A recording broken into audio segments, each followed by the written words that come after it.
Bonjour à toutes et à tous ceux qui viennent de nous rejoindre. Bonjour.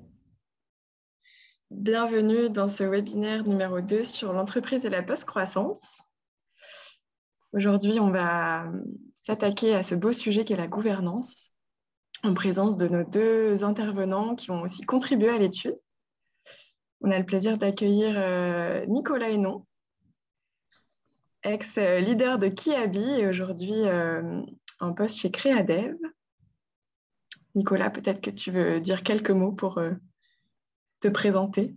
Écoutez, je suis ravi d'être là. Merci de l'invitation. Et bonjour à toutes et tous. Et en quelques secondes, effectivement, je sors d'une vingtaine d'années en grande distribution. Je fais beaucoup de métiers de vendeur en magasin à CEO d'une belle entreprise. Voilà, je me suis passionné pendant ces 20 années sur comment l'humanisme pouvait contribuer à de nouvelles voies de création de valeur. Et puis depuis 3 ans, j'ai quitté Kiabi et quelques aventures entrepreneuriales, associatives et entrepreneuriales start-up, et maintenant dans un fonds à impact avec une recherche d'alignement people et planète au cœur des modèles. Voilà. Merci Nicolas. Et on a également le plaisir d'accueillir Thomas Brezard, directeur du modèle de perma-entreprise chez Norcis. Thomas, tu veux dire quelques mots? Bonjour à toutes et à tous. Je pense que je me présenterai plus tard. J'avais juste envie de réagir en disant que bien souvent, je constate que sur les thématiques de l'engagement, les publics sont majoritairement féminins. Geneviève, Clara qui a organisé cet événement, accompagnée de Timothée, vous en êtes l'exemple. Mais j'ai bon espoir en voyant Nicolas que les chauves ont aussi leur carte à jouer dans les transitions. Tout à fait. Même si Jeff Bezos invalide fortement cette théorie, on va tenter quand même de faire bonne impression. Voilà. Merci à tous les deux. On va approfondir les échanges juste après pour rappeler à tous et à toutes le déroulé de notre webinaire. On va recommencer par une petite présentation de quelques notions clés sur la post-croissance. Alors peut-être que certains d'entre vous étaient déjà là au webinaire précédent. D'ailleurs, vous pouvez nous le signaler dans le chat, qui est notre outil de discussion pour une partie de la matinée, puisque on va d'abord donc faire cette petite temps de présentation, puis ensuite animer un premier temps d'échange avec Thomas et Nicolas et Geneviève Ferron qui nous a rejoint, Geneviève associée de profil. Et ensuite, comme Nicolas doit malheureusement nous quitter à 9h30, on aura un premier temps de questions-réponses de 15 minutes juste avant, comme ça on pourra poser quelques questions avant que Nicolas s'en aille. Et puis on continuera d'approfondir ensemble avec Thomas et encore avec vous, avec un autre temps de questions-réponses. Donc, en attendant, vous êtes les bienvenus pour vous exprimer dans le chat avant qu'on prenne ce temps de questions-réponses. Et puis d'ailleurs, si jamais vous avez des attentes à nous partager, nous dire pourquoi vous êtes là ce matin avec nous, qu'est-ce qui vous intéresse particulièrement dans le sujet de la gouvernance, eh bien, libre à vous voilà, nous partager dans le chat. Ça nous permet aussi d'ajuster les propos et de répondre plus spécifiquement à vos attentes.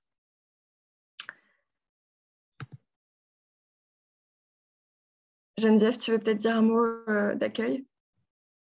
Je vais dire un mot d'accueil, absolument. Et je dirais ce mot d'accueil d'abord pour vous remercier d'être là, de vous être levé tôt et de vous être branchés. Et un grand merci à nos deux intervenants. Et un mot d'accueil en forme de lancement. Cette étude sur la post-croissance, ça a été un moment pour réaffirmer ce que nous savons déjà. C'est que dans les sujets qu'on qualifie, vous savez, les sujets ESG, dans le jargon financier, on dit ESG, environnement, social, gouvernance. J'avais l'habitude de dire à mes analystes dans une vie antérieure, c'est le G qui est le plus important. Regardez ce qui se passe au niveau du G. Il ne peut pas y avoir de E et de S s'il n'y a pas de G. Alors, c'est très jargonneux. Ça veut dire en fait qu'il ne peut pas y avoir une pensée structurée pour réduire ses externalités environnementales ou penser sa contribution sociale environnementale si au plus haut niveau de l'entreprise, il n'y a pas une conscience aiguë de ce que seront les mécanismes de création de valeur et de partage de la valeur. Et donc, nous sommes au cœur du sujet, donc ravis qu'on l'aborde ce matin avec vous. Je m'arrête là. Merci, Clara. Merci, Geneviève. Alors, je vais partager mon écran pour quelques slides d'introduction.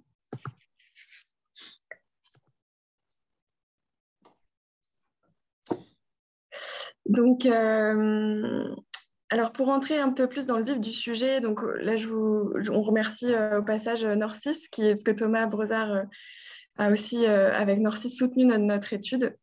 Donc, tous nos partenaires académiques et institutionnels qui ont permis la bonne réalisation de cette aventure qui a duré près de 18 mois pour aboutir à cette réflexion et ces pistes d'action sur l'entreprise et la post-croissance. Alors, quand on parle de post-croissance, de quoi on parle ? Ah, ça passe pas. Voilà, c'est bon. On a choisi ce terme parce qu'aujourd'hui, on est face un peu à un débat, on va dire, infertile. Pourquoi ? Parce que les scientifiques, et je pense que l'actualité, qui d'ailleurs est tristement passée dans l'ombre d'autres soucis qu'on a actuellement avec l'Ukraine notamment, mais il y a quand même quelques jours, le deuxième rapport du GIEC, des experts du groupement climatique international, qui a été vraiment encore plus alarmant sur la situation climatique et écologique plus largement, avec la crise de la biodiversité aussi dans laquelle nous sommes. Et ils ont utilisé pour la première fois le terme de décroissance, d'ailleurs, dans le nouveau rapport du GIEC, pour expliquer en quoi il est vraiment aujourd'hui impossible de découpler croissance économique, donc augmentation du PIB via l'augmentation de la production de biens et services notamment, et consommation des ressources et notamment consommation d'énergie. Donc aujourd'hui, la croissance verte, même si on aimerait tous que tous faire associer, on va dire, continuer à vivre dans le monde dans lequel on est, continuer à consommer ce qui nous fait plaisir, etc. Et écologie, on va dire. De l'autre côté, il y a les partisans de la décroissance, qui a d'abord été un mouvement politique et qui a été repris notamment justement dans le milieu politique, avec des connotations très négatives, puisque la décroissance a été utilisée par certains pour envoyer un imaginaire de retour en arrière, de contraintes, de quelque chose qui était vraiment subi. Là où certains, aujourd'hui, reparlent de décroissance à juste titre pour montrer aussi la nécessité de réduire un certain nombre d'activités qu'on a qui ne sont plus soutenables du point de vue planétaire. Et donc, nous, on a décidé de parler de post-croissance parce qu'on voulait justement se sortir de ce débat partisan pour s'appuyer sur des faits concrets et devenir agnostique en matière de croissance, c'est-à-dire qu'en fait, l'idée, c'est plus de la placer au centre des préoccupations, mais de la considérer comme un paramètre parmi d'autres, le but étant de réencastrer l'économie dans un espace qui est écologiquement sûr, donc c'est-à-dire dans lequel notre humanité peut prospérer dans le cadre des limites planétaires, et socialement juste, c'est-à-dire qui permet de répondre aux besoins sociaux fondamentaux que sont l'éducation, la santé, la culture, la justice, la paix, etc., l'habitat décent, tout un tas notamment de besoins qui sont classifiés parmi les objectifs du développement durable, mais pas seulement, et avec une préoccupation pour la justice sociale. Donc ça, c'est un peu la théorie du donut, pour ceux qui le savent, de Kate Raworth. On ne va pas l'approfondir aujourd'hui parce que l'idée, c'est vraiment de se centrer sur l'entreprise, et notamment aujourd'hui la gouvernance. Donc, je vous rappelle juste la définition large qu'on a mise dans l'étude parce que notre 3 focus, vraiment, c'est de se dire que pour être une entreprise qui s'engage sur la post-croissance, il y a vraiment cette idée de triple soutenabilité. Bien sûr, une soutenabilité économique, parce que si on ne recherche pas une forme de pérennité, le marché ne va pas disparaître demain, les échanges non plus, on a besoin des entreprises et on a besoin de modèles économiques stables.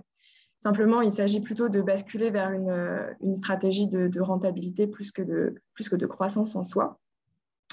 Et ces 2 autres paramètres autour de la soutenabilité sociale et environnementale dont on vient de parler.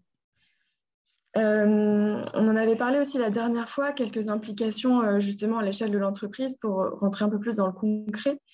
L'idée, c'est un paramètre important pour la gouvernance, c'est bien sûr l'indépendance capitalistique, ou en tout cas la recherche, puisqu'on en reviendra, je pense, avec nos intervenants tout à l'heure, mais c'est compliqué si les actionnaires ne sont pas embarqués dans ces objectifs post-croissance, et si on a parmi ces actionnaires, ou en tout cas membres clés de la gouvernance, des personnes qui défendent des intérêts plus de court terme de profit.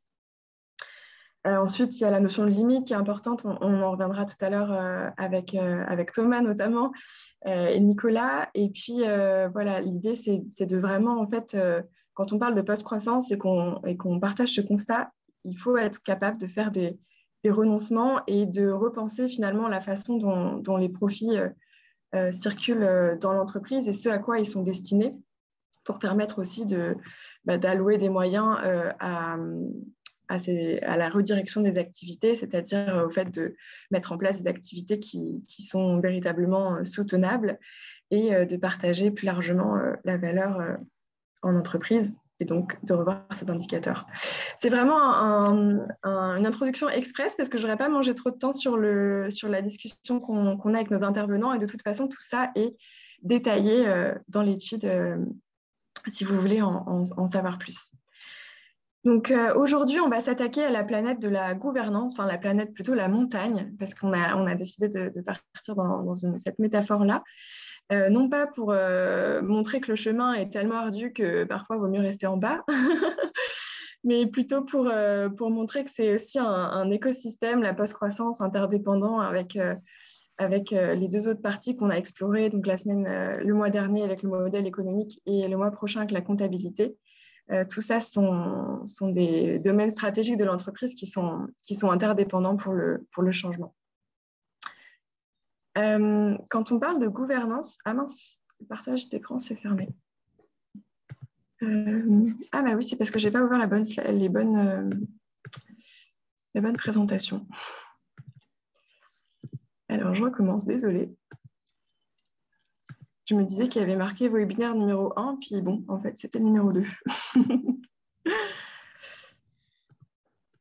Excusez-moi. Est-ce que tu veux que je fasse un numéro de claquette en attendant? Non, c'est bon, ça revient. Voilà. Dommage, j'aurais aimé voir. Ah ouais, ça aurait été quelque chose.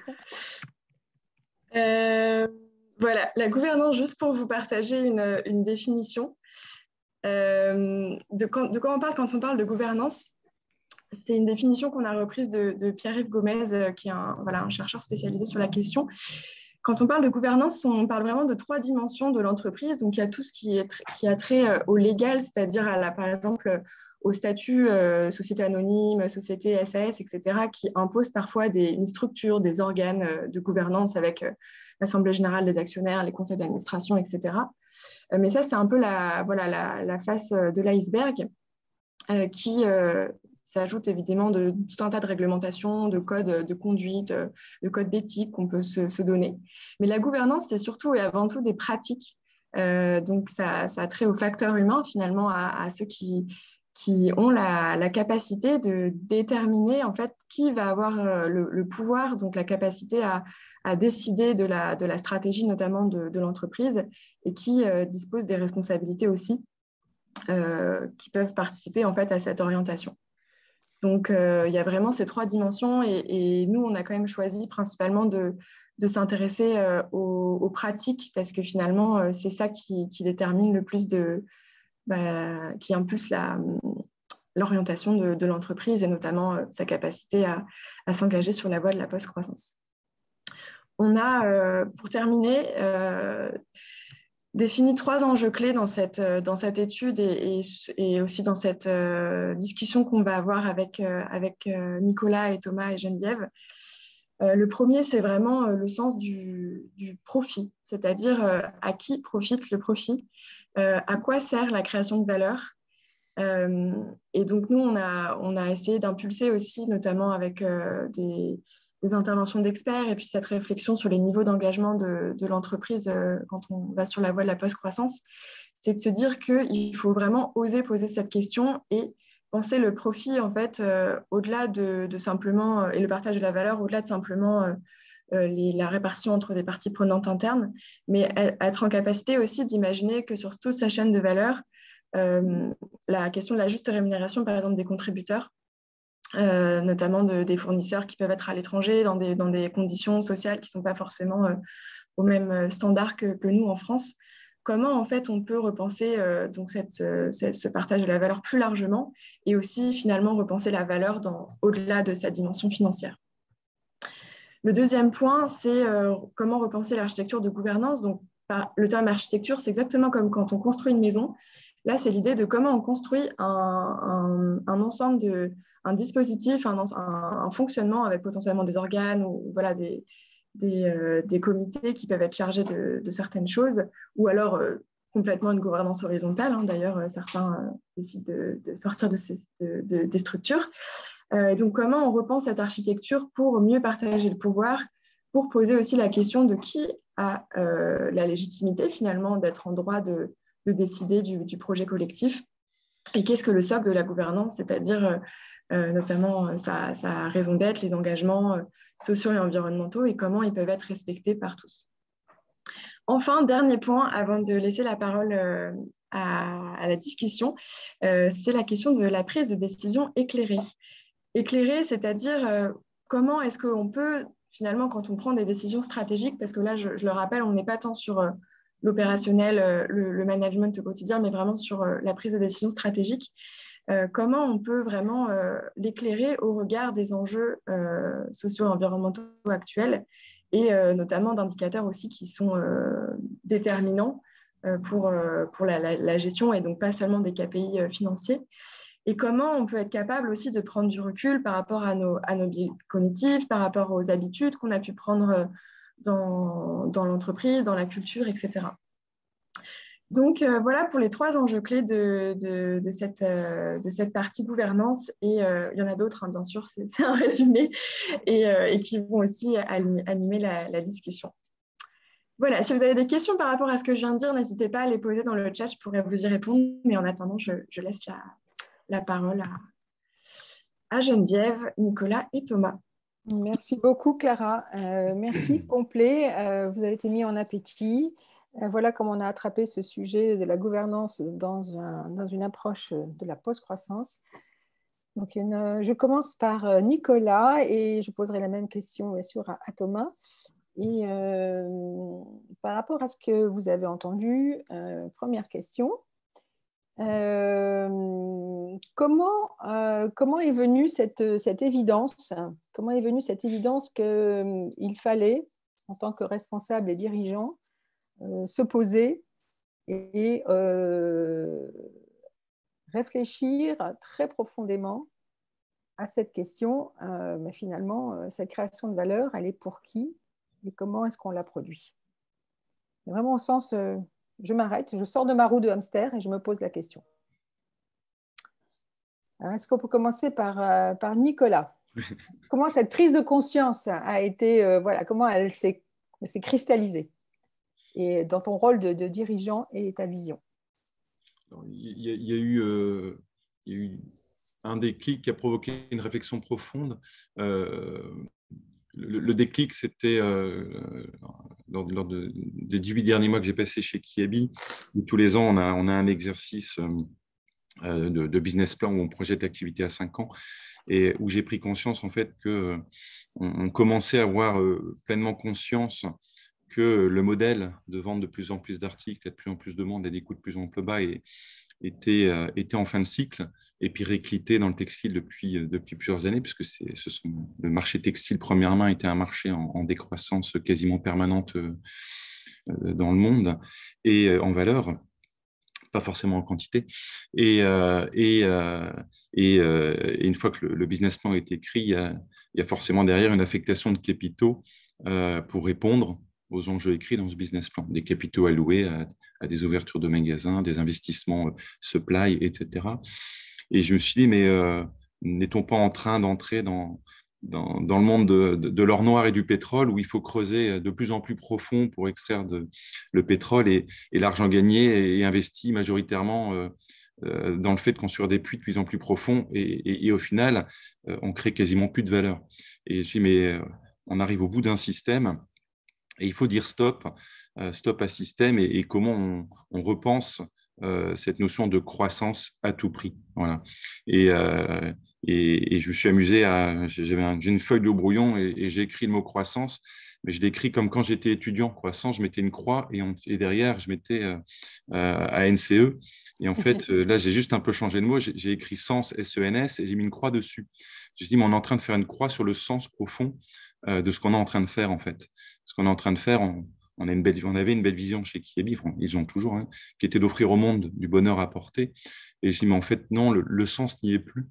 Et comment on peut passer d'une d'un statut de dirigeant que j'étais, d'une responsabilité de dirigeant que j'étais, d'accepter de mettre une croix sur le sens, à comment, de nouveau, je crois dans le sens. Alors, c'est peut-être un jeu de mots, mais je voulais à tout prix opposer cette croix sur le sens à je crois dans le sens, et comment on s'arrête pour reprendre le sens profond de ce que nous voulons voir porter par l'entreprise, pour le client et pour le monde, et comment on réajuste notre modèle avec radicalité, et je terminerai là-dessus pour laisser la parole à Thomas. Quand je dis radicalité, c'était de dire on est dans l'urgence et dans la radicalité.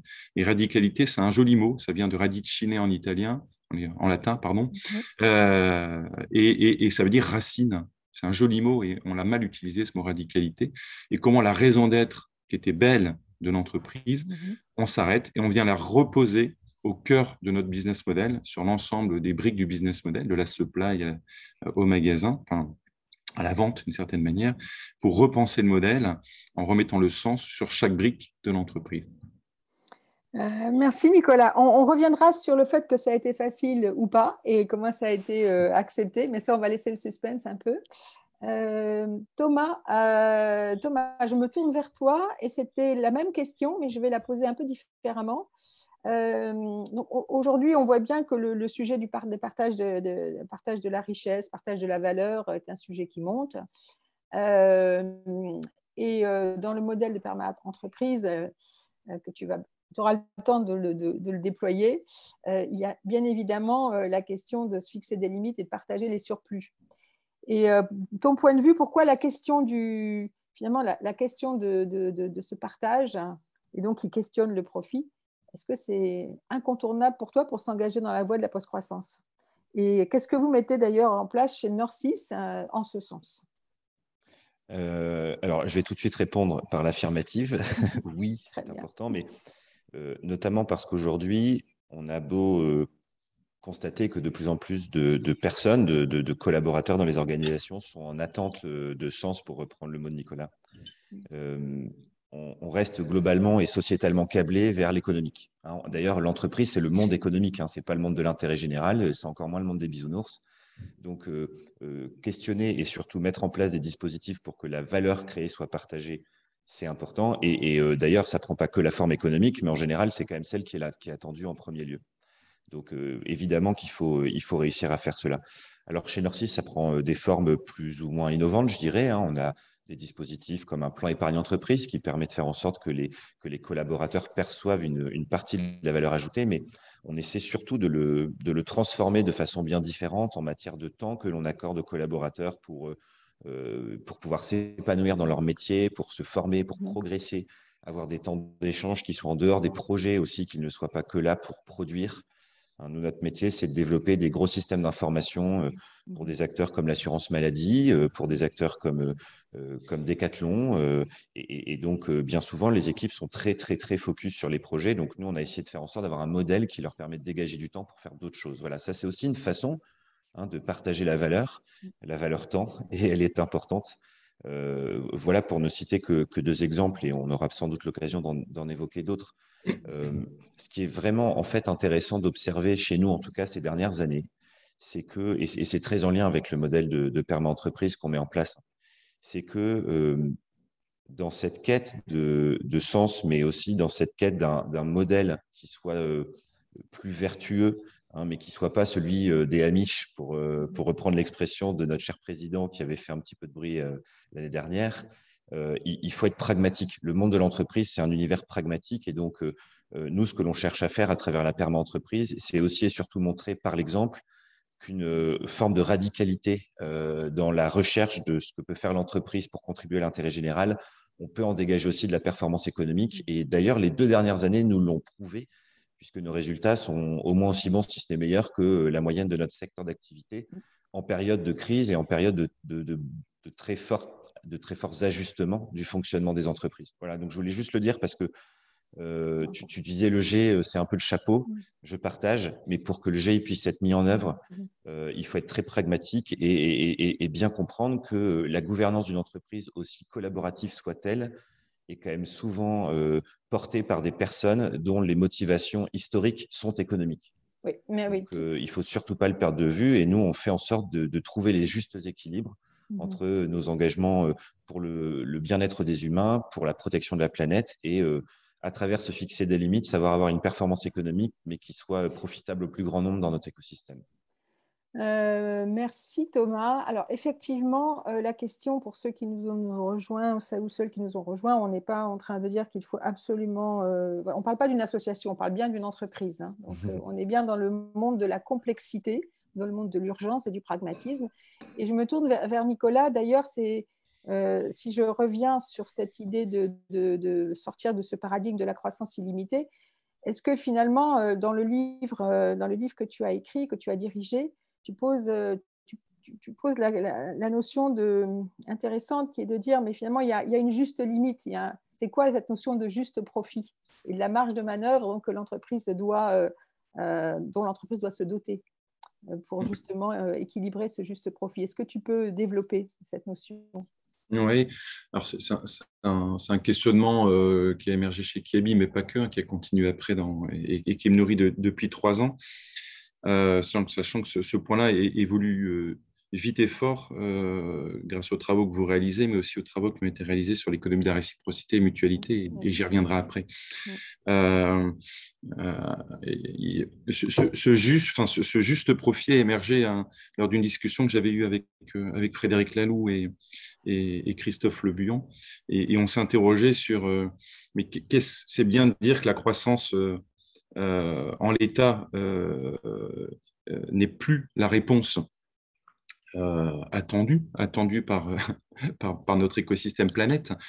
Et du coup, qu'est-ce qu'il y a derrière, en fait? Et le mot qui a émergé, c'était le AC, en fait, enough. Et j'ai bien aimé ça. Et après, je me dis, mais tiens, comment on met du AC dans mon modèle personnel de vie, mais aussi dans mon modèle d'entreprise, dans notre modèle d'entreprise. Il faut bien distinguer assez de moins.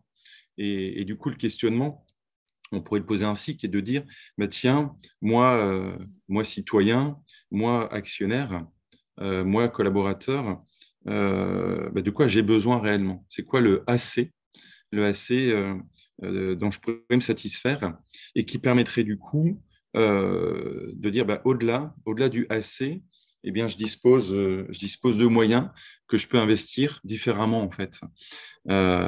Et si on se dit qu'à un moment donné, dans la construction d'un budget d'entreprise, on peut aussi poser cet exercice, et dire, bah, tiens, dans mon business plan à 5 ans, donc pour les 5 ans à venir, j'ai assez de X points de part de marché, j'ai assez de X points d'EBITDA, de résultats nets, et pour faire vivre l'entreprise, pour assurer la pérennité de l'entreprise dont on parlait tout à l'heure. Et l'au-delà, je réinvente une manière de l'investir dans la transformation cœur de l'entreprise, de son modèle pour aller vers une économie plus durable, dans son modèle social, son modèle sociétal. Et je trouve ça intéressant parce que tant qu'on ne se pose pas ce AC, on ne peut pas imaginer affecter d'autres moyens dans d'autres pistes et d'autres perspectives de développement. Et ça, c'est le premier point. C'était le mot AC qui a émergé. Et le deuxième point qui m'a nourri, c'est vraiment ce travail qui a été réalisé, entre autres, par Christophe Samples et Bruno Roche, sur cette notion d'économie de la mutualité, de la réciprocité. Et c'est venu nourrir ma réflexion, en fait, sur le AC. Et ce AC, on peut l'implémenter, pas simplement sur la dernière ligne, on peut l'implémenter sur tout le processus de value chain de l'entreprise, de la conception du produit jusqu'à son recyclage. Et j'ai repris la définition d'économie de la réciprocité qui pose des choses ainsi, qui dit que la responsabilité n'est pas le partage de la valeur créée, mais bien la réciprocité dans le process de création de valeur entre l'entreprise et son environnement, son écosystème. Et ça, sur tout le processus de création de valeur. Et du coup, on peut appliquer, je termine là-dessus, on pourrait appliquer cette réflexion du AC sur toute la chaîne. Et on verrait du coup une entreprise qui sera en train de se remodéliser pour sécuriser qu'il y a une juste création de valeur partagée pour les actionnaires, les collaborateurs, parce qu'on est dans un monde économique dont il faut prendre soin, puisque c'est par là que viendra la transformation aussi, au sens noble du terme, et aussi s'assurer qu'on a une répartition juste qui assure la pérennité de tous les points de contact de l'entreprise dans son écosystème. Voilà. Alors, j'enchaîne, et c'est une question pour toi, Nicolas, mais je voudrais aussi que Thomas y réponde avant de faire une séquence spéciale, Nicolas. Ça, je l'entends, je le trouve très puissant. Enfin, conceptuellement, ça fait beaucoup de sens, ça a beaucoup d'écho. Maintenant, comme disait Thomas, on est dans le monde réel de l'entreprise avec des champs de force qui sont extrêmement puissants. Donc, la question, c'est comment est-ce qu'on emmène, comment on amène les personnes qui sont en charge de la gouvernance, dans cette architecture de gouvernance dont parlait Clara, comment les personnes qui sont en charge, donc aussi bien d'ailleurs ceux qui possèdent le capital que ceux qui sont dans l'exécution, qui ont le mandat d'exécuter, comment on les amène, par exemple, à faire vivre cette économie de la réciprocité. C'est assez concret, en fait. Parce qu'on voit bien conceptuellement, on a envie d'adhérer, mais toi, est-ce que tu as des exemples de friction, voilà, d'éléments qui ont nourri peut-être des hésitations, voire des blocages? Et comment on les dépasse? Alors, c'est une excellente question. Il y a 3 ans, je t'aurais répondu c'est difficile. Aujourd'hui, je te réponds c'est possible.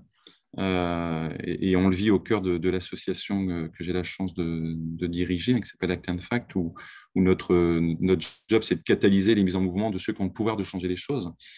Et en fait, je me suis rendu compte que cette réconciliation du people, profit, planet, elle était possible que si on rajoutait un 4e P, qui est le P de power. Et le power, c'est quoi? Le power regroupe toutes celles et ceux qui ont le pouvoir de changer les choses. Donc oui, il y a l'actionnaire, oui, il y a les dirigeants, mais il y a aussi les citoyens et les consommateurs. Et comment on réussit à emmener tout cet écosystème dans l'engagement de la transformation.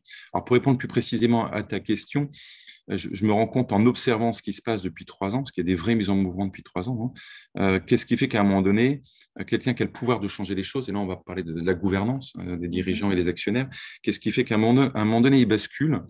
Il y a 2 choses. Un, il y a la prise de conscience de l'homme, avec un grand H, qui a été sensibilisé à un moment donné dans une rencontre, dans une conférence, ou qui a vécu en live un déséquilibre social ou environnemental, et il y en a de plus en plus, donc, et donc il est touché, et puis et il ose se dire j'ai du pouvoir, j'ai de la responsabilité, pardon, donc j'ai un super pouvoir et je dois exercer ce super pouvoir dans mon entreprise. Le deuxième point, il est extrêmement important aussi, c'est que les entreprises commencent à faire des matrices de matérialité. Une matrice de matérialité, c'est une photographie de l'impact qu'a l'entreprise sur tout son écosystème, hein, pour faire émerger les externalités négatives.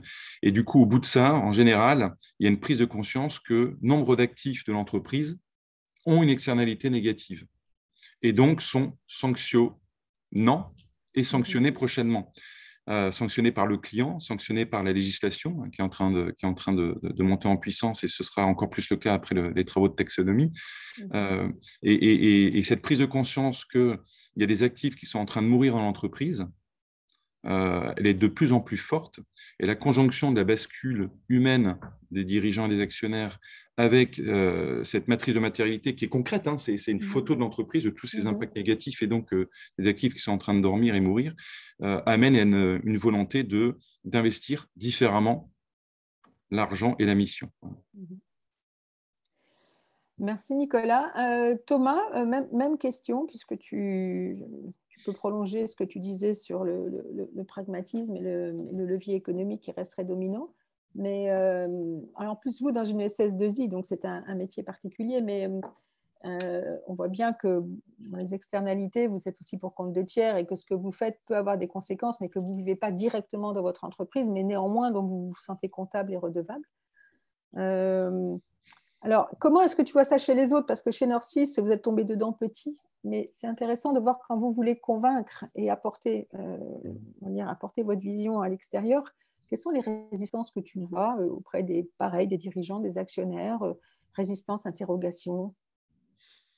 Je crois déjà que les humains, globalement, ne sont plus à convaincre. Les êtres humains que sont les dirigeants, les citoyens que sont les dirigeants ou les personnes qui sont au sein des gouvernances, au cœur des gouvernances de l'entreprise, elles ne sont plus tellement à convaincre ou à informer. Tout le monde est au courant que dans la trajectoire actuelle, il y a un grand mur qui va se dresser face à nous progressivement et qu'il y a une échéance très très forte qui est 2050 et sans doute dès 2030 un vrai point d'étape à faire sur la capacité qu'aura eu le monde de l'entreprise à faire partie de la solution plutôt que du problème. Et donc, derrière, les freins au changement, ce sont ceux du fonctionnement des êtres humains en communauté. Hein, et c'est bien là que toute la friction se trouve. C'est pour ça que la gouvernance, elle est fondamentale, parce que, par ailleurs, il existe pléthore de solutions pour permettre à ces citoyens au sein des entreprises de se réinventer. Il existe des modèles économiques nouveaux, des modèles d'affaires, des modèles de gouvernance, des modèles comptables. L'étude de profil le montre bien de façon étayée avec une vingtaine d'organisations qui expérimentent des choses franchement nouvelles et très innovantes. Donc, le sujet aujourd'hui, c'est comment est-ce qu'on active cette conviction qu'il faut changer chez les gens. Et en l'occurrence, chez Norcis, Geneviève, certes, il y a un cheminement historique sur le modèle d'engagement sociétal de l'organisation, mais en réalité, parce qu'on souhaite garder une diversité de profils, on n'a pas que des gens qui tirent à 100% dans ce sens-là, ou en tout cas qui s'y sentent très sensibles. Parce que historiquement, ils se sont construits mentalement de façon un petit peu différente. Donc, je vais aussi parler de chez nous, puisque l'évolution culturelle à l'œuvre chez Norcis me semble être le plus fort levier pour réussir une transition qui fasse que Norcis répondra davantage aux problèmes qu'en créer de nouveaux. Et ça, c'est vrai dans plein de secteurs. J'ai envie de prendre le secteur de l'automobile, qui déploie une magnifique stratégie du véhicule écologique pour tous, mais en ne tenant absolument pas compte des limites planétaires pour fabriquer des batteries, des externalités négatives parce qu'on ne sait absolument pas les recycler. Donc, il n'y a pas eu de changement de logiciel dans cette industrie-là aujourd'hui. C'est clair et net. Tant que c'est un véhicule pour tous et que ce véhicule fait 2 tonnes, on est franchement très, très loin des objectifs qu'il faudrait se fixer. Donc maintenant, si je parle très concrètement de comment est-ce qu'on essaie de faire évoluer la culture des personnes au sein de l'entreprise pour que, au-delà de la conviction, elles aient l'envie d'y aller, ça passe par plusieurs moyens. Je vais essayer d'être tout de suite vraiment le plus concret possible. On a aujourd'hui donc un modèle qui s'appelle la perma-entreprise. On pourra en parler un tout petit peu plus après. Oui, on aura le temps d'en parler après. Tu pourras développer. Tu n'auras aucune frustration. Mais pour nous concentrer sur ce qui est de plus essentiel au regard du sujet du jour, moi, ce qui me semble être le plus intéressant à partager avec vous, c'est le cadre de réflexion. Parce que, vous l'avez dit, tiens, d'ailleurs, dans votre définition de l'entreprise post-croissance, hein, c'est une entreprise qui, en gros, se donne pleinement les moyens d'œuvrer en tenant compte des limites planétaires, du bien-être social, etc. Alors, s'engager pleinement, c'est un mot qui peut se placer à différents niveaux de curseur. Donc, nous, ce qu'on cherche à faire, c'est que plutôt que d'être d'une certaine manière dogmatique, d'imposer des renoncements, pour reprendre les exemples que vous donniez, mais qui me semblaient des approches assez radicales et très difficiles à faire accepter en termes de conduite du changement, on offre un cadre de réflexion qui permet notamment de fixer certaines limites, mais ensuite qui permettent surtout de les fixer en fonction d'un contexte donné.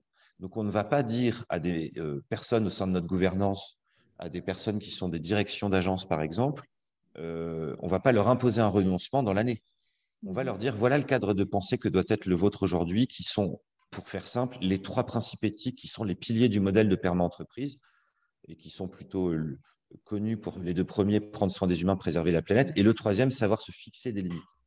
Et ce faisant, on leur demande de nous faire des propositions et de travailler leur feuille de route pour que la conduite du changement et la transition se fassent de façon suffisamment rapide, mais aussi qu'elle soit acceptable pour ceux qui, derrière, vont en subir certaines conséquences, vont devoir faire évoluer leur mode de travail, leur comportement, vont devoir aller convaincre les clients qu'il faut faire évoluer certaines choses. Et ça, c'est extrêmement demandeur de temps et d'énergie. Donc, nous, on veut d'abord leur offrir le cadre de pensée pour qu'ils puissent être acteurs de cela à leur niveau en fonction de leur contexte. C'est ce qui est le plus utile finalement, c'est de permettre à chacun de définir quelle est la meilleure posture pour mieux agir. C'est ce qu'on appelle l'éthique. Voilà. Et donc, on veut offrir la possibilité à chacun de développer sa culture de l'éthique pour qu'ensuite il sache l'appliquer en fonction de son contexte. Et ça change énormément de choses, je trouve, parce que, par exemple, quand on passe une journée en petit groupe avec plus de 60 collaborateurs pour les acculturer au modèle, leur donner les clés et leur dire maintenant, appropriez-les-vous et faites-nous des propositions, je peux vous assurer que c'est un autre résultat que de leur dire maintenant ça marche comme ça, vous devez respecter ce cadre et c'est pas autrement. Ça ne fonctionne franchement pas vraiment. Donc voilà spontanément l'exemple premier et concret que je voulais partager. Le deuxième, c'est que comme je le disais au départ, aujourd'hui, les humains, les citoyens, globalement, ne sont plus trop à convaincre. Mais ils évoluent dans des cadres tellement contraignants que c'est très difficile de changer. D'ailleurs, l'être humain est connu pour ne pas franchement aimer le changement. Essayez de dire à votre famille, cette année, on ne prend pas l'avion pour aller au soleil, mais on va aller en train dans la Creuse. Je pense que la majorité de la famille qui avait l'habitude d'aller au soleil en avion va avoir quelques réticences à accepter cette proposition. Bah, dans l'entreprise, c'est pareil.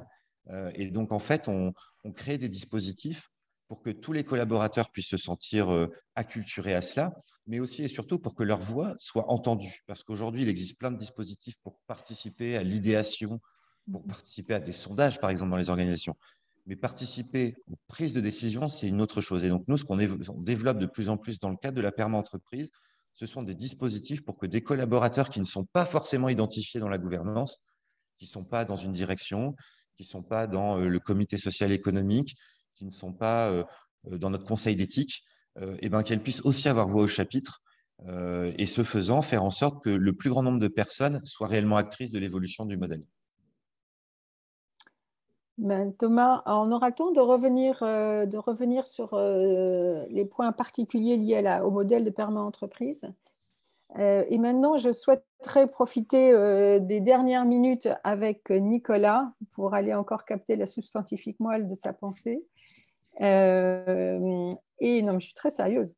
Et vous donner la parole, parce que voilà, ça fait, vous êtes avec nous là depuis 3/4 d'heure. Alors Clara, comment est-ce que tu veux que l'on procède?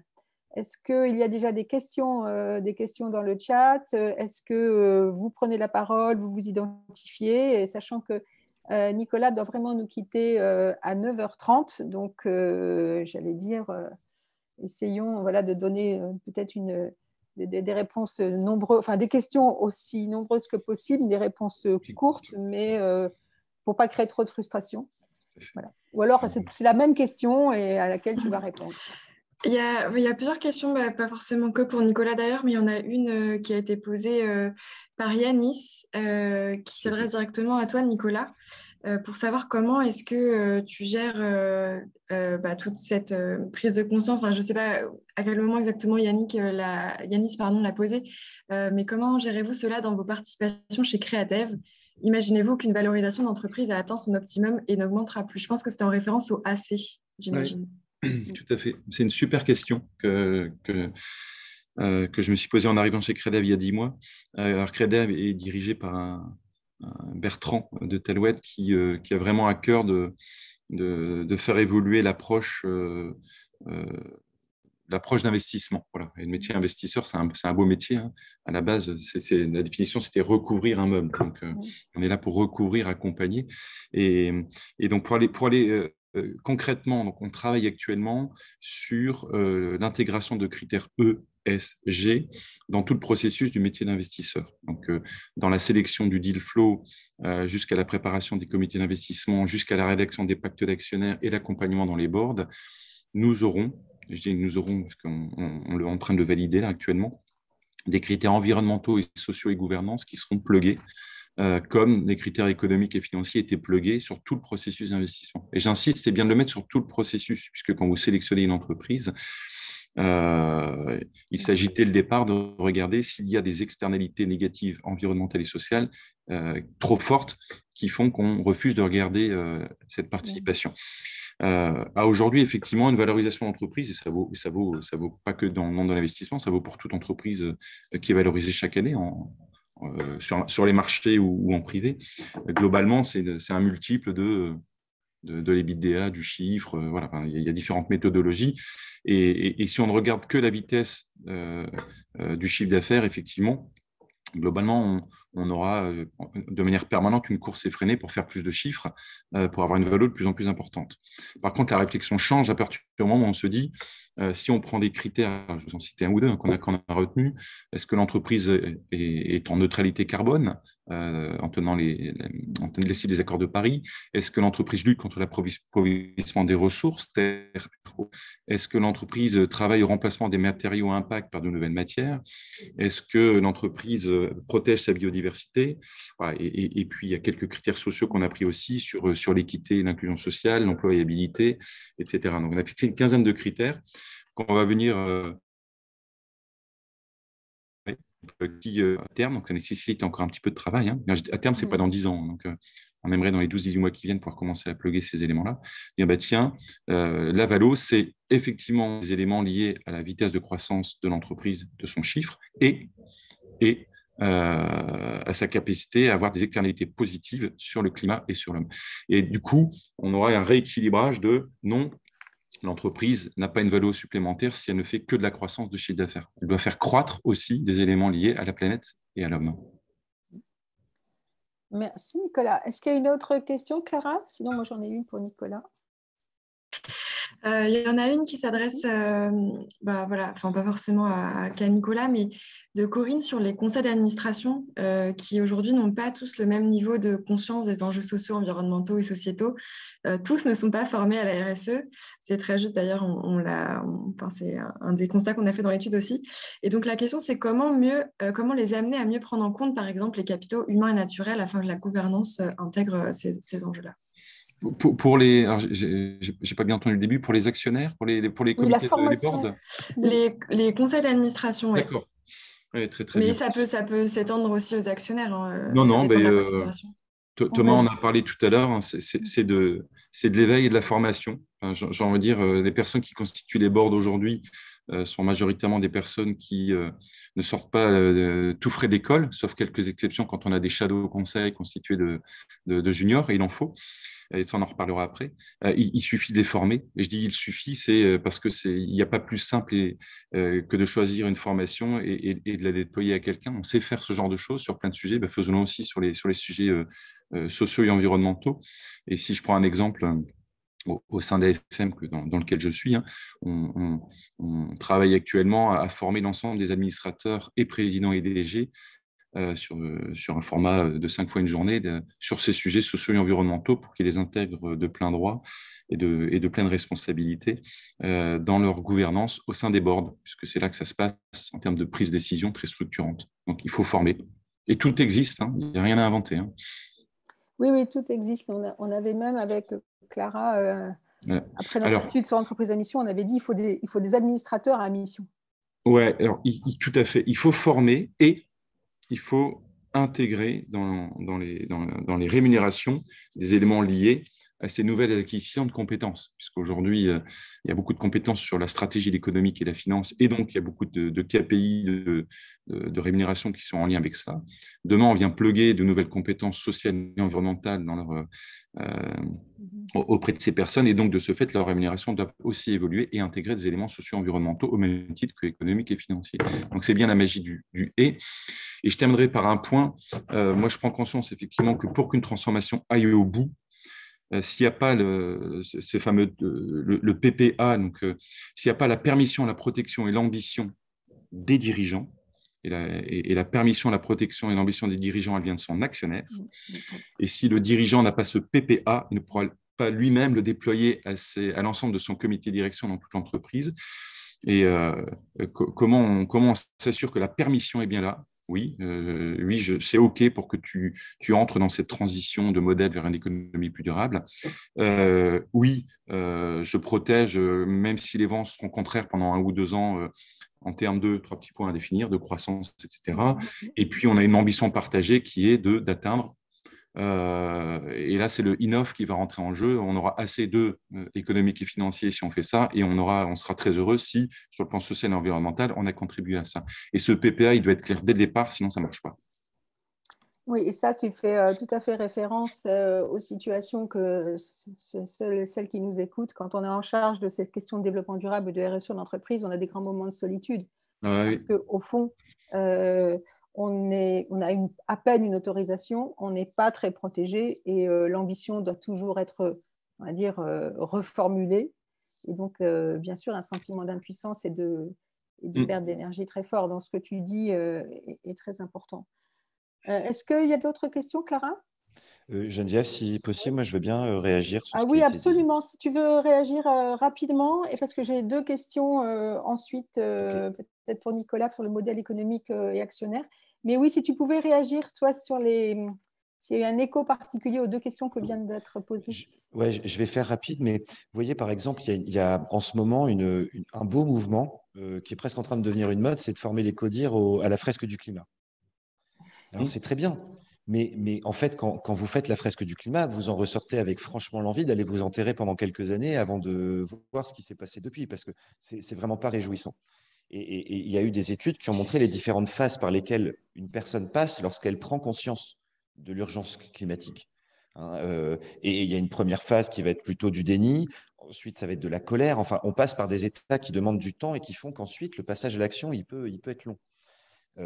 Et donc, pour faire court, dire la chose suivante, c'est que ça fera un peu le lien avec une autre question qui était sur comment est-ce que les clients acceptent de s'engager sur d'autres façons de penser. Il faut donner envie. Et comment est-ce qu'on donne envie? Aujourd'hui, moi, le constat que je fais de ce qui marche le plus, c'est dès lors que vous arrivez à montrer la valeur ajoutée d'un engagement social environnemental sur des métriques qui sont plus habituelles, plus conventionnelles. Je m'explique. Il y a quelques années, on s'est lancé sur des actions en matière environnementale assez poussées. Globalement, le CODIR voyait ça plutôt comme un poste de coût, un poste de dépense nouveau, et forcément, il y avait des réticences. Alors, on a fait un truc qui est très perma dans l'esprit, c'est qu'on a commencé petit, on a commencé rapide, on a monté une communauté pour voir quelle serait l'envie naturelle, volontaire des collaborateurs. Et en fait, ça a pris une telle proportion que, au lieu d'aller demander des budgets pour investir pour la planète, en fait, on était en train de créer les conditions pour renforcer la fidélisation des collaborateurs, leur envie de participer au projet d'entreprise, l'attractivité dans le recrutement, qui est un énorme enjeu dans les services numériques, où il y a une grosse pénurie. Et donc, en fait, vous voyez, en faisant de l'écologie, on faisait aussi de la performance liée à des métriques, pour le coup, qui étaient plutôt d'ordre économique. Et ça change tout dans la volonté d'une gouvernance, d'un comité de direction, d'un conseil d'administration, et même demain de notre conseil d'administration, puisqu'on est aussi société à mission et on a un collectif indépendant là-dessus, de tirer dans le même sens. Et ça, je pense que c'est vrai dans toutes les organisations. Dès lors que vous corrélez une approche un peu nouvelle de cette nature à des objectifs qui sont plus conventionnels, ça marche beaucoup mieux. Je pourrais donner un autre exemple ensuite, mais je te redonne la main, Geneviève. Non, mais très, très, très juste, très juste. C'est vrai que la fresque du climat, on a juste envie à la fin, qu'ils nous donne une corde pour se pendre. Je suis d'accord avec toi. Au moins, on sait ce que c'est un cocorico fort. Voilà, exact. Au moins, on le sait.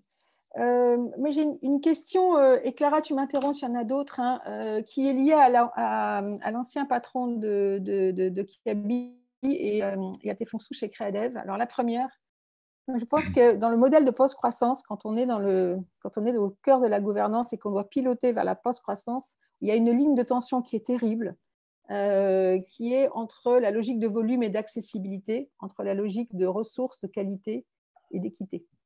C'est-à-dire que tu vois qu'il y a une ligne de tension, parce que les modèles économiques qui étaient de dire on rend accessible au plus grand nombre, forcément on rentre par le prix. Et dans un modèle de post-croissance, ça ne peut plus. Et comment on fait pour garantir cette équité qui est fondamentale, cette cohésion et cette équité? On voit bien que les logiques d'accessibilité, elles sont un peu à bout de souffle. Donc, peut-être une réflexion dans les futures entreprises auxquelles vous allez investir. Comment vous gérez cette contradiction? C'est pas une question. Vous m'entendez bien, oui? Oui. Ouais, parce que ta question a été un peu coupée. Donc la question, c'est comment on pilote ce sujet de post-croissance dans l'entreprise de manière générale, c'est ça? La question était plutôt de dire comment est-ce qu'on passe d'une logique de volume et d'accessibilité à une logique de qualité tout en garantissant l'équité. Oui, très bien. C'est une très, très bonne question et que j'ai envie de dire que toutes les entreprises issues du 19e, 20e siècle doivent se poser. Ces entreprises qui sont nées sur une verticale qui est de concevoir, produire, distribuer, vendre, accompagner l'usage. Donc l'économie verticale pour aller vers une économie circulaire et durable. pour moi, il y a 3 étapes dans l'entreprise, puisqu'il ne s'agit pas simplement de traiter le nouveau modèle. Ces entreprises qui ne sont pas circulaires natives ont 3 sujets. Le premier sujet, c'est les 3 sujets, c'est la dette, c'est le risque, le don et la dette. On commençait par le risque. J'ai dit tout à l'heure, premier sujet pour ces entreprises, c'est de s'arrêter et de faire une photo du risque auquel elles sont exposées. Donc là, je vais pas revenir sur les outils qui existent, dont la matrice de matérialité. En quoi mon entreprise est exposée aux risques liés au réchauffement climatique et aux risques sociaux. Il y a certaines entreprises dont les activités peuvent s'arrêter du fait des événements, des conséquences climatiques dans des pays comme le Bangladesh, l'Inde, etc. D'accord, risques sociaux et environnementaux. Donc, comment j'intègre ces risques dans mon entreprise pour sécuriser mes actifs? Il ne faut pas se leurrer. Hein. Les entreprises, aujourd'hui, il y a des centaines de milliers de collaborateurs. Il ne s'agit pas d'arrêter du jour au lendemain et de mettre tout le monde au chômage. Il y a aussi une responsabilité de pérenniser ces actifs. Une fois que cette zone de risque elle est adressée, les risques peuvent être risques matériels, immatériels et de réputation. L'entreprise peut passer à un second point qui est sa dette. C'est quoi ma dette environnementale et sociale aujourd'hui et comment je l'adresse? Donc là, il y a des choses très claires qui existent. Hein. Il suffit de regarder ce qui est attendu et posé dans les accords de Paris et dans les rapports du GIEC et ce qui est attendu dans toutes les législations en lien avec les éléments sociaux et de se mettre au pas de charge pour rattraper le retard et aller chercher, j'ai envie de dire, ces responsabilités. Et donc, une fois que le risque est identifié, que la dette est identifiée, on peut se poser effectivement pour se mettre, OK, maintenant mon don, c'est comment j'entre dans un nouveau système de création de valeur, post-croissance. D'accord ? Et là, c'est de se dire en quoi toutes ces externalités négatives que j'ai identifiées et positives, je viens ou les corriger ou les sublimer. Et comment je fais de cette crise une opportunité pour faire émerger de nouvelles voies de création de valeur. Et je vais m'arrêter 2 secondes sur Michelin, je vois qu'il reste 3 minutes, donc je vais être hyper synthétique. Michelin est un super exemple. Michelin, son job, c'était de vendre de plus en plus de pneus. Voilà, c'était un modèle de vendre de plus en plus d'articles, à de plus en plus de monde, à des coûts de plus en plus bas.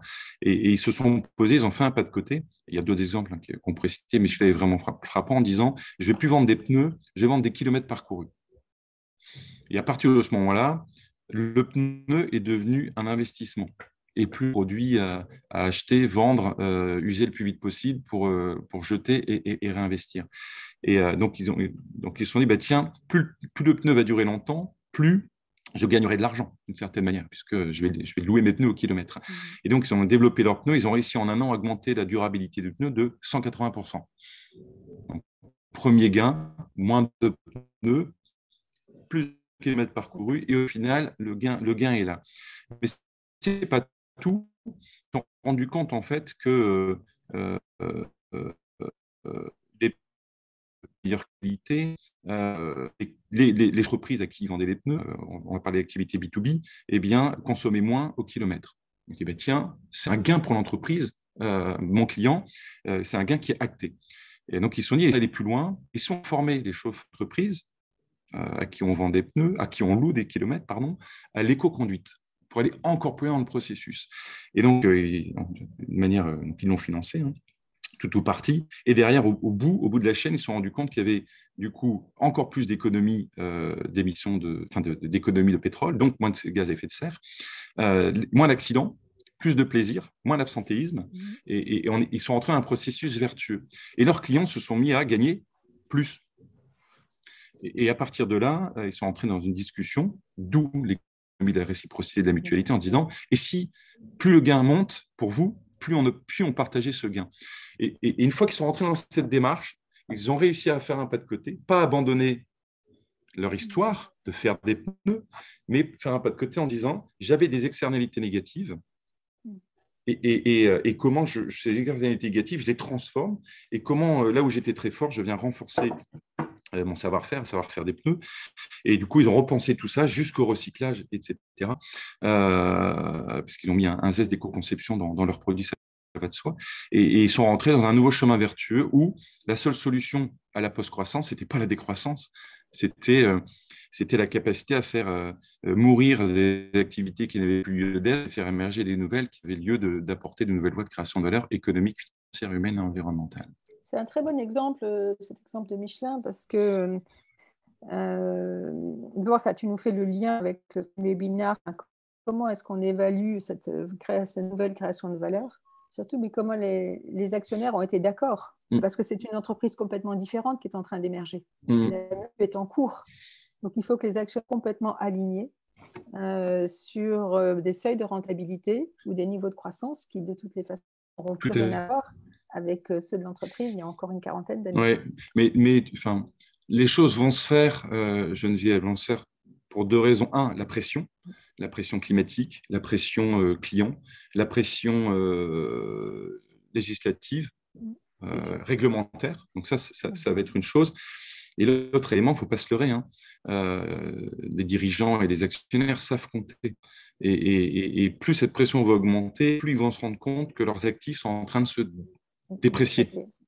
Et à un moment donné, les impairments, ça existe, hein, on les passe pour des actifs qui sont en train de mourir, sauf que là, on a une nouvelle vague de dépréciation d'actifs qui est en train d'émerger à vitesse grand V. Et ils vont être obligés effectivement de déprécier ces actifs et investir ailleurs. Et ça va se faire naturellement. La seule différence, c'est que ça se fait au pas de charge avec un niveau de pression qui est en train d'augmenter très fortement. Et il faut les former. Enfin, on vient éveil et formation. L'éducation est un des enjeux majeurs de cette décennie. Il faut commencer à investir fortement sur nos actionnaires et nos dirigeants. Merci beaucoup, Nicolas. Clara, est-ce que c'est tout bon pour toi? On ne quitte pas Nicolas sur une énorme frustration. De toute façon, il n'est jamais loin de nous, donc on le rappellera. Oui. Ça va bien. Merci beaucoup. Merci à vous. Désolé de vous quitter. Grand merci. Et on a encore plein de questions pour des prochains webinaires. Merci. Là. Ne partez pas tous parce qu'il n'y a que Nicolas qui s'en va. Non, j'ai dit au revoir à Nicolas. Merci de votre confiance. Et Thomas, je te passe le flambeau pour la ST. Merci à toutes et tous d'avoir été là. Bye bye. Au revoir, Nicolas.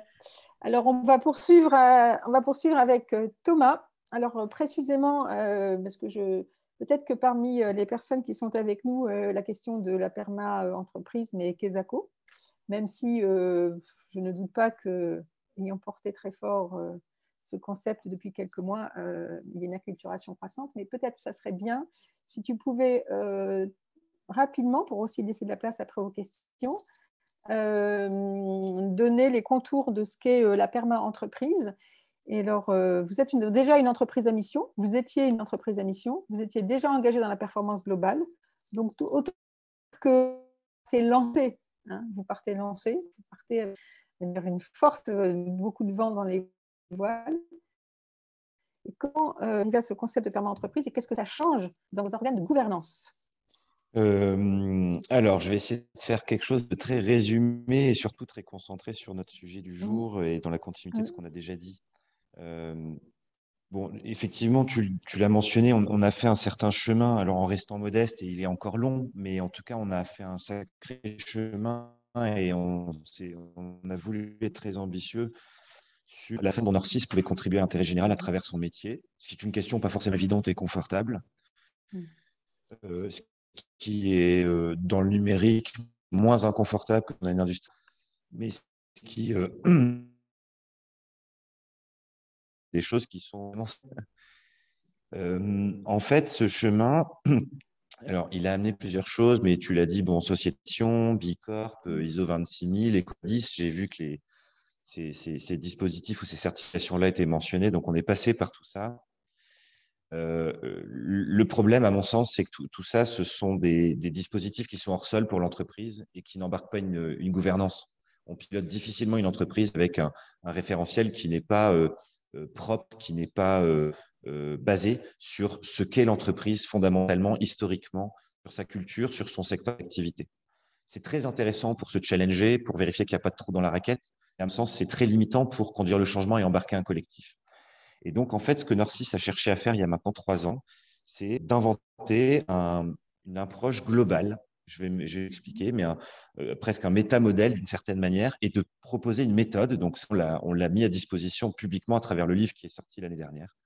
Une méthode pour permettre à n'importe quelle entreprise, mais en fait, on se constate que ça marche aussi avec d'autres organisations comme les associations, de mener une réflexion globale sur son modèle d'engagement sociétal et le faire, je dirais, de façon hybride. C'est-à-dire que par cette approche, par la méthode, elle va définir ce qui est fondamentalement singulier chez elle, mais ensuite, elle va définir des objectifs, on pourrait appeler des indicateurs, voit des indicateurs propres à son activité, très propres à son histoire, mais aussi des indicateurs qui peuvent être très communs. Je pense aux enjeux que nous partageons tous aujourd'hui, qui peuvent être liés à entre les femmes et les hommes, qui vont être liés au climat, qui vont être liés aux richesses, voilà, qui sont des sujets qui, là, pour le coup, touchent toutes les entreprises. Et donc, en fait, la perma-entreprise, elle vient se positionner un peu en chapeau pour aider les organisations à définir ce projet global et à faire en sorte d'embarquer tout le collectif derrière avec elle. Parce que dans le modèle de PERMA, il y a quelques points clés. Alors, on a évoqué les 3 principes éthiques.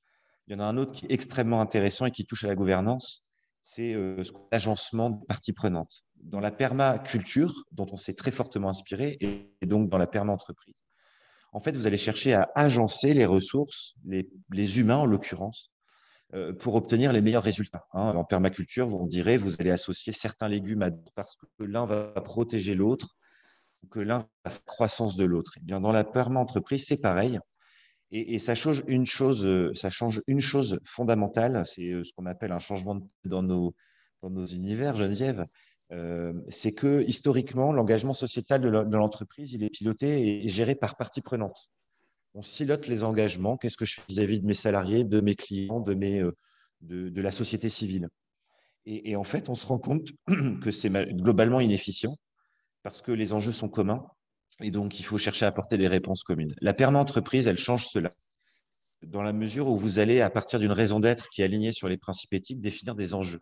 Et c'est autour des enjeux que vous allez agencer vos parties prenantes pour apporter des solutions communes. Ça veut dire quoi? Ça veut dire que sur un sujet comme le télétravail, plutôt que de le penser avec et pour vos collaborateurs, vous allez le penser avec et pour vos collaborateurs, vos clients.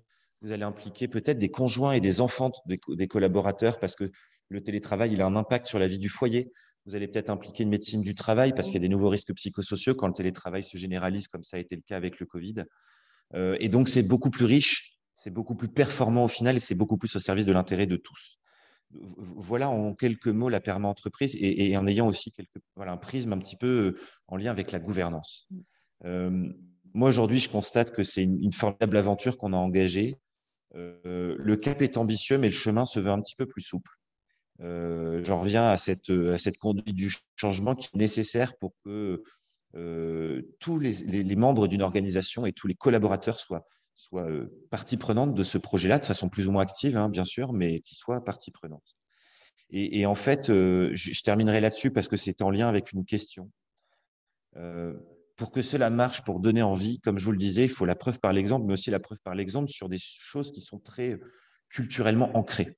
Je vais prendre un exemple. Aujourd'hui, dans le numérique, vous avez de plus en plus d'organisations qui parlent d'éco-conception des services numériques. Sauf que quand vous en discutez avec des clients, bien souvent, ça va représenter un budget supplémentaire, un poste de dépense nouveau pour intégrer cela, pour commencer à travailler là-dessus. Et ça ne marche pas. Ça ne marche pas parce que vous pouvez faire une politique d'achat responsable. Les acheteurs, là où ils sont attendus, à 90%, c'est le prix de revient des prestations qui ont été achetées. Donc, malheureusement, et culturellement, notre société n'est pas encore faite pour intégrer tout ça. Et donc, ce qui est en train de très bien fonctionner, par contre, c'est que lorsque l'on dit que l'éco-conception, elle permet d'améliorer la qualité du service, le temps de chargement des pages, permet de réduire les coûts d'hébergement des solutions. Tout d'un coup, on va toucher à des sujets qui sont beaucoup plus communément compris et ancrés, et ça devient très intéressant. Et donc, en fait, ce qu'on cherche à faire, comme j'ai pris l'exemple tout à l'heure avec notre communauté environnementale, c'est de montrer à quel point ces nouvelles approches sont vraiment créatrices de valeurs partagées et de valeurs qui n'est pas qu'économique, qui peut être une valeur d'usage, une valeur fonctionnelle, une valeur sociale, une valeur environnementale et bien évidemment avec une valeur économique derrière. On ne sait pas tout chiffrer, mais on le fait de plus en plus. Et ça, je trouve qu'en matière de conduite du changement, et donc finalement, pour embarquer une gouvernance d'entreprise dans un nouveau modèle et dans un projet de transition comme cela, c'est vraiment positif. Merci beaucoup Thomas. Donc le décor là est planté. Si je reviens à la gouvernance et à vos organes de gouvernance, tu as parlé du mot éthique, tu as prononcé le mot éthique. Parce que vous aviez avant même de devenir entreprise à mission, mais vous aviez déjà une conception très, très alignée de ce qu'était la création de valeur et le partage de la valeur. Mais en même temps, j'ai envie de dire, Norcis, c'est quoi comme actionnaire? C'est une entreprise familiale, on est d'accord? C'est une entreprise familiale. Et l'actionnaire dominant et prépondérant, sinon unique, il est souvent en accord avec lui-même. Je suis provocatrice, mais je veux dire, c'est beaucoup plus facile quand on a un leader charismatique à la tête de l'entreprise qui finalement n'a pas à arbitrer avec des champs de force qui viennent d'autres actionnaires. Donc, je le dis pour ceux qui nous écoutent parce que c'est un élément aussi central de mon point de vue. Et vous avez mis en place un comité d'éthique. Comment tout ça s'est articulé dans les organes de gouvernance en étant devenu entreprise à mission et puis en promouvant la perma-entreprise, sachant que vous êtes dans une configuration actionnariale qui est, merci beaucoup, quel à propos chez Profil, on est trop bon. Voilà, est-ce que tu peux nous en dire un petit peu plus? Parce que je trouve ça très intéressant. Oui, merci. Merci Clara, je voulais te demander justement de le mettre, donc effectivement tu as anticipé notre demande. Bon, je ne peux que complètement vous rejoindre avec Nicolas sur le fait que l'actionnaire doit donner l'autorisation, doit poser l'ambition pour se lancer là-dedans, c'est clair. Et ça répond d'ailleurs à la dernière question de Corinne.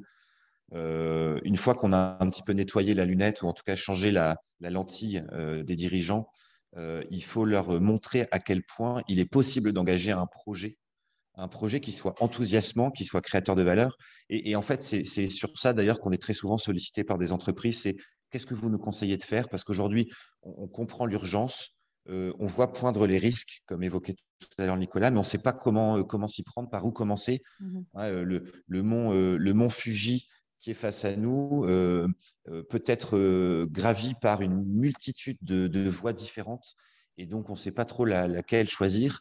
Donc, nous, ce qu'on leur explique, c'est qu'on a proposé, de façon assez généreuse, un nouveau modèle et une méthode qui leur permettra de scanner globalement, finalement, leur entreprise et de la réinventer sous un prisme nouveau qui puisse permettre de répondre aux enjeux qu'on a évoqués, de limites planétaires, d'égalité, d'accès à la richesse créée pour le plus grand nombre, etc. Et donc, chez nous, alors évidemment, tout ça est le fruit d'un chemin long de quelques années, mais en tout cas, voilà l'état actuel de la gouvernance qui est la nôtre et qui est extrêmement participative et partagée. Néanmoins, et je crois qu'il y avait une question aussi là-dessus, j'ai mis une forme de vigilance sur le degré d'ouverture des processus décisionnels dans les organisations. Pourquoi? Parce que pour côtoyer quelques organisations qui ont fait le choix d'avoir des gouvernances extrêmement participatives, la grande difficulté que vous touchez du doigt, c'est que la décision en collectif large vous fait tendre nécessairement vers le consensus mou. Et dès lors qu'il faut prendre des risques, prendre des décisions qui peuvent être parfois un petit peu difficiles, il faut quand même conserver des zones de pouvoir, d'exertion du pouvoir, qui ne soient pas un pouvoir prédateur, qui soit un pouvoir bienveillant, mais qui fasse qu'un dirigeant, à un moment donné, puisse dire c'est là qu'il faut aller parce que j'ai la vision. C'est mon travail de définir la vision et donc je vais vous embarquer là-dedans. Donc chez nous, voilà, on cherche un juste équilibre de la façon suivante. Vous avez, comme dans toutes les entreprises ou presque, un comité de direction stratégique qu'on va appeler un COMEX, un CODIR, qui est donc là au centre à gauche. Ce comité de direction stratégique est le lieu où nous faisons évoluer le projet d'entreprise sous le prisme de la PERMA, et nous vérifions surtout que dans nos 9 sites d'implantation, la conduite du changement se fasse bien et que tout le monde tende bien vers ce modèle de PERMA-entreprise, d'autant que tous les 2 ans, on va auditer sur 180 indicateurs l'ensemble de nos agences. Pour nourrir des réflexions de fond qui puissent être très transformatrices, on a décidé en 2018, dans la foulée de la formulation de notre raison d'être, de créer un conseil d'éthique. Parce que le mot éthique est apparu dans la raison d'être. Et donc, on voulait se donner les moyens d'être sérieux et ambitieux sur ce sujet-là. Le conseil d'éthique, il va produire des travaux de fond qui vont permettre, par exemple, de former nos ingénieurs d'affaires à l'intégration de l'éthique dans les prospections commerciales. Pour, par exemple, faire en sorte que progressivement, tous les projets que l'on fasse soient hyper alignés avec notre projet d'entreprise. Mais le conseil d'éthique va aussi être un dispositif au service de lanceurs d'alerte, c'est-à-dire que n'importe quel collaborateur qui constaterait un trop grand écart entre notre projet d'entreprise, qui va se caractériser notamment par la raison d'être et tout ce qui en découle, et son vécu au quotidien, puisse saisir le conseil et dire attention, là, on a peut-être un décrochage, on a une dissonance qui crée de l'inconfort, qui crée du risque, qui crée de l'incompréhension. Et ça a été extrêmement puissant dans la façon dont nous structurons l'évolution de l'entreprise et la transformation culturelle, parce que ça n'a pas manqué. Le toute première saisine d'une collaboratrice a été sur un client et un projet que l'on faisait pour ce client, parce que ce client a une activité très émettrice de CO2 et que le projet le confortait plutôt dans son modèle actuel. La prise de position du conseil après 9 mois d'instruction du sujet était de dire nous souhaitons accompagner les transitions, donc si le projet est favorable à une transformation, une transition de ce modèle, quand bien même il est carboné, on se doit de le faire. En revanche, le projet actuel n'est pas de cette nature-là, donc à refaire, nous ne devrions pas le refaire. Et la décision du comité stratégique a été de suivre la prise de position du conseil en ne renouvelant pas une certaine part des projets que nous faisons avec ce client-là, et ça a été un refus de 500 000 € de chiffre d'affaires. On a renoncé, tout simplement.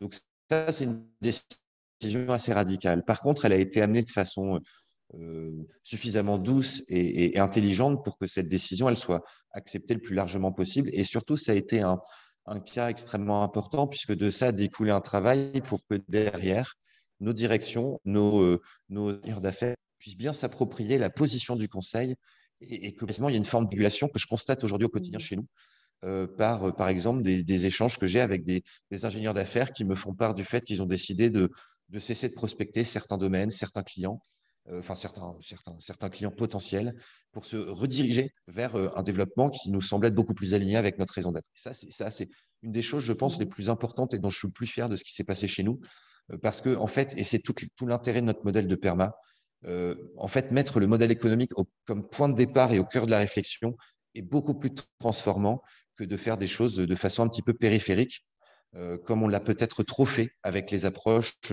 historiques, comme c'est le cas de la RSE.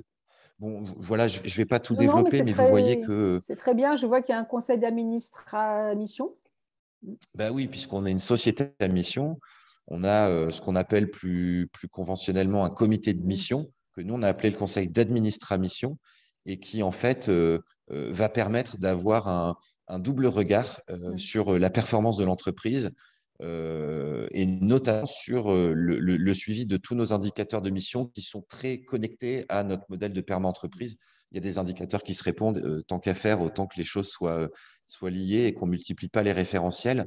Bon, ensuite, sur des décisions très opérationnelles, eh bien, on implique beaucoup nos responsables ressources humaines qui sont dans chaque agence, et qui, dès lors qu'une décision stratégique a été validée en comité de direction stratégique, vont, elles, réfléchir à la mise en œuvre opérationnelle. Et puis, puisqu'on a un modèle d'entreprise qui s'appelle la Perma Entreprise, avec des audits tous les 2 ans pour voir comment ça évolue, eh bien, dans chaque agence, on a un collectif de Perma Entrepreneurs. Alors, ça fait à peu près 60 collaborateurs sur les 600 que compte Nord6 en tout. Et avec eux, eh bien, on va travailler sur nos feuilles de route Perma.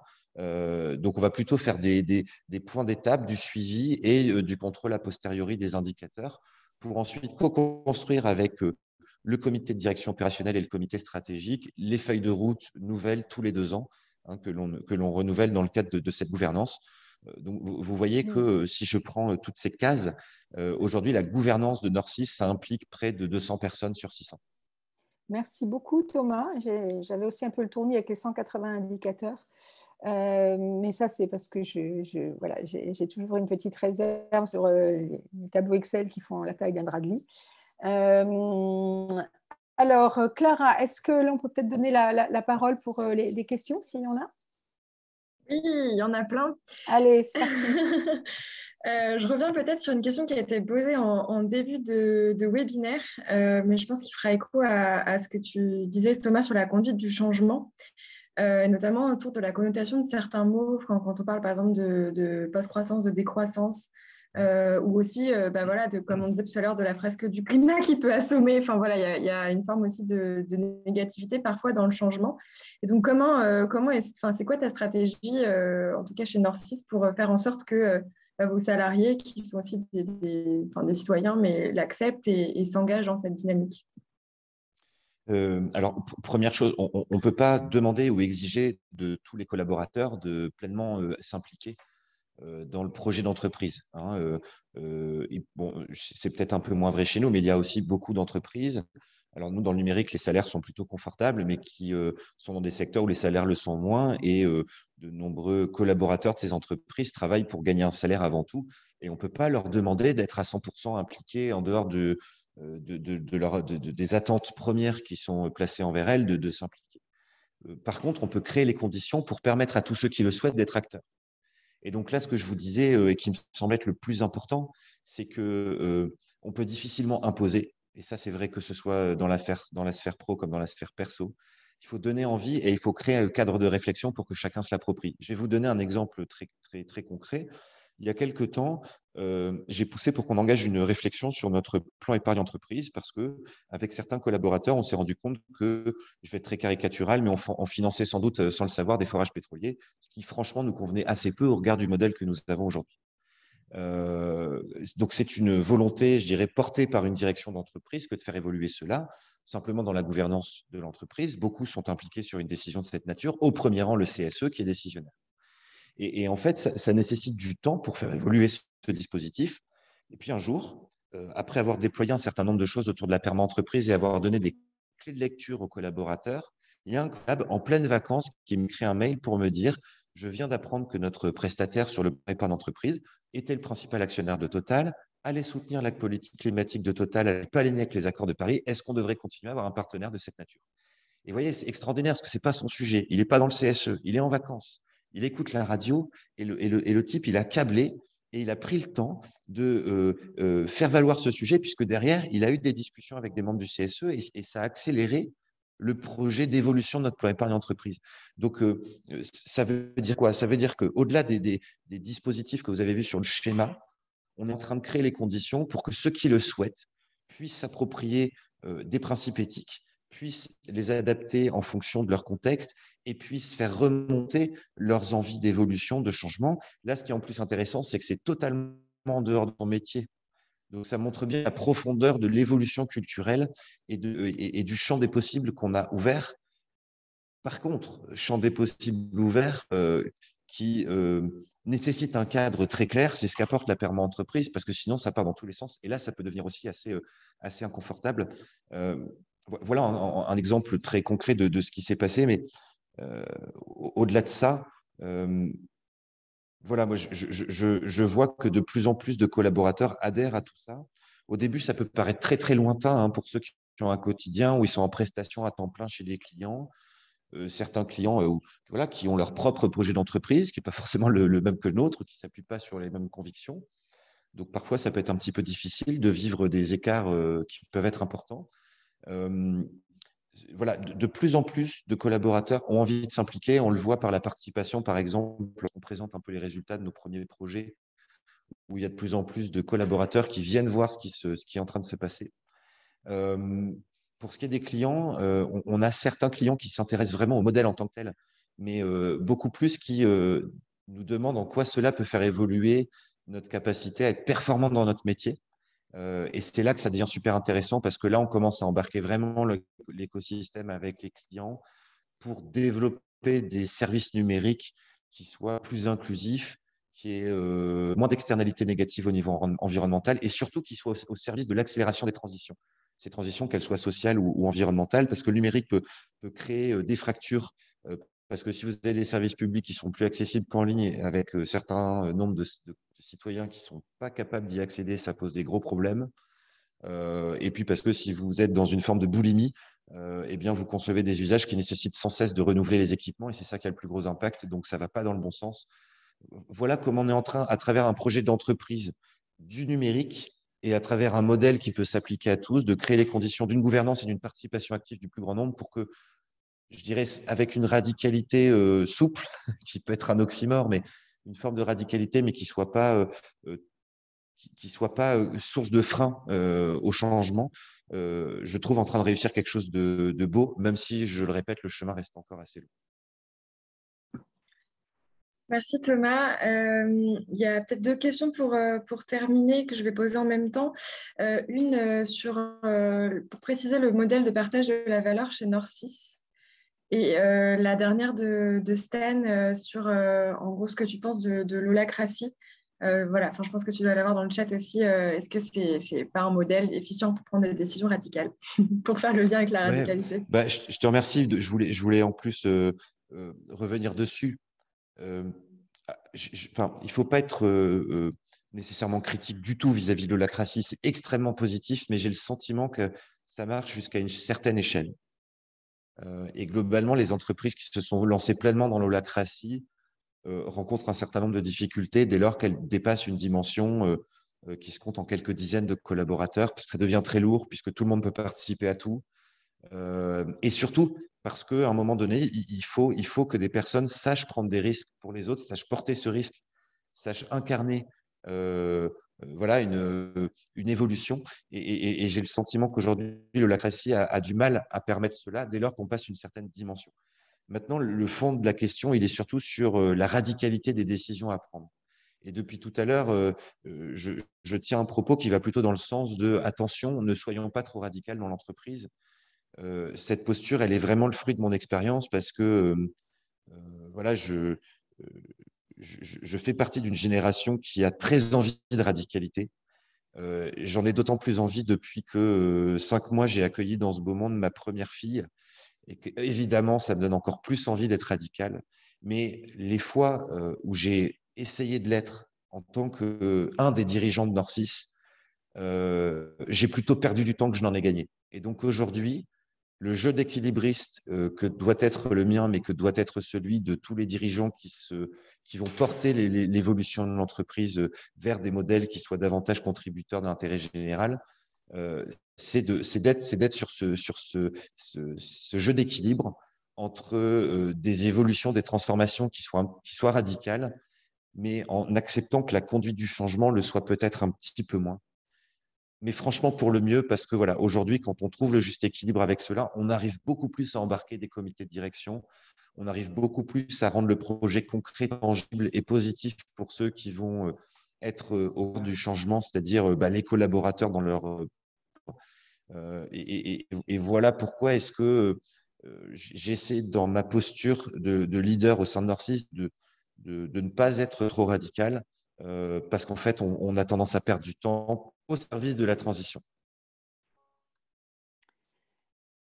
Merci beaucoup, Thomas. Il y avait Est-ce qu'il y a une autre question? Oui, la première que j'avais posée en même temps, mais sur préciser peut-être le partage de la valeur Ah oui, pardon. chez Norcis.